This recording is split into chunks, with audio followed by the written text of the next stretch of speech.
दोस्तों नमस्कार। दोस्तों, जिस तरह से प्रोफेसर अली खान अशोका यूनिवर्सिटी के प्रोफेसर अली खान महमूदाबाद की गिरफ्तारी हुई है, तो इस बात को लेकर के फ्री स्पीच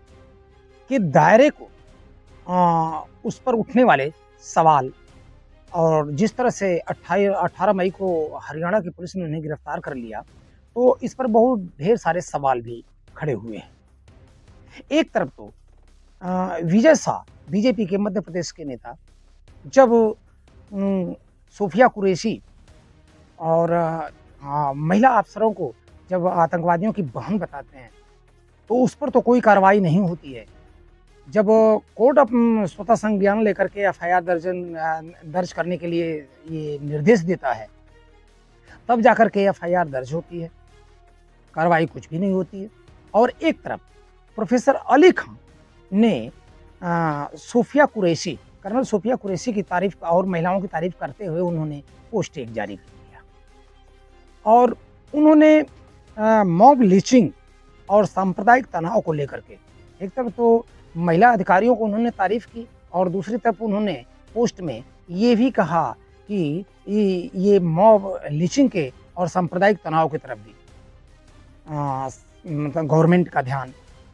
होना चाहिए। इन दोनों चीज़ों को लेकर के कंबाइन करना है। तो एक तरफ मामला ये होता है कि फ्री स्पीच यानी अभिव्यक्ति की आज़ादी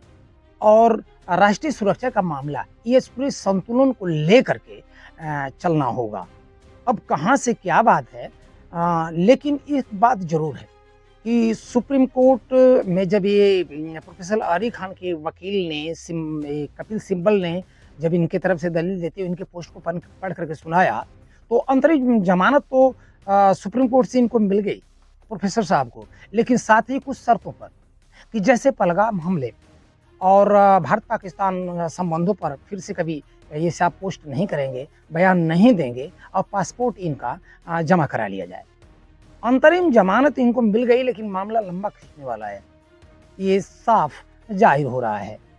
हाँ, और साथ ही उन्होंने कहा कि सुप्रीम कोर्ट के जजों ने कहा, जब कपिल सिब्बल ने इनके पोस्ट को पढ़ करके सुप्रीम कोर्ट में जजों के सामने सुनाया, तो जजों ने कहा कि एक एकेडमिक लैंग्वेज है,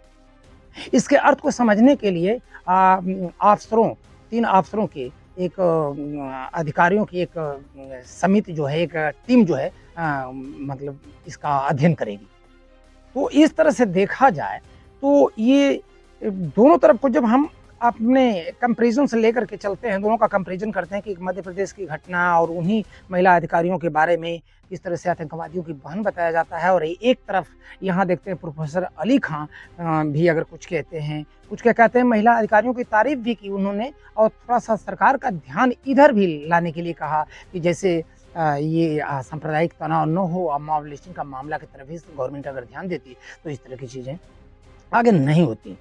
तो इन दोनों में कितना मतलब अंतर है कि सिलेक्टिव कार्रवाई के तौर पर देखा जा रहा है। प्रोफेसर अली खान पर जिस तरह से कार्रवाई हुई है उसको सिलेक्टिव कार्रवाई की तरह से देखा जा रहा है। और बीजेपी के जो बड़े नेता हैं, तो विजय शाह से वो इस्तीफा भी नहीं मांगा गया। और कहने के लिए बीजेपी के जो प्रवक्ता हैं वो ये कहते हैं कि मामला जब कोर्ट में है तो हम कार्रवाई क्यों करें। यानी मामला कोर्ट में तो बाद में गया ना, उसके पहले तो कोर्ट आप 2-3 दिन 4 दिन क्या कर रहे थे, वो तो कोर्ट ने स्वतः संज्ञान लिया और अपने संज्ञान में लेते हुए वो निर्देशित किया सरकार को, डीआईजी को, तो फिर तब जाकर के एफआईआर दर्ज करने के लिए निर्देशित किया। तो इस तरह की बातें देखने में बड़ा मतलब ये बहुत असंतुलित मामला लग रहा है। खैर कुछ भी हो, अब तो मामला कोर्ट में है। लेकिन एक बात है दोस्तों कि अभिव्यक्ति की आज़ादी, स्वतंत्रता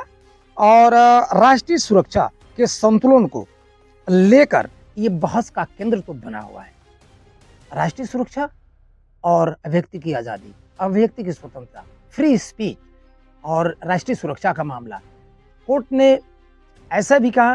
कि जो संवेदनशील मामले हैं, जो संवेदनशील मैटर है, उस मामले पर सार्वजनिक बयान देने से बचना चाहिए। मैं भी कहता हूँ कोई भी हो तो संवेदनशील कोई अगर मैटर हो तो उस पर सार्वजनिक बयान देने से बचना चाहिए।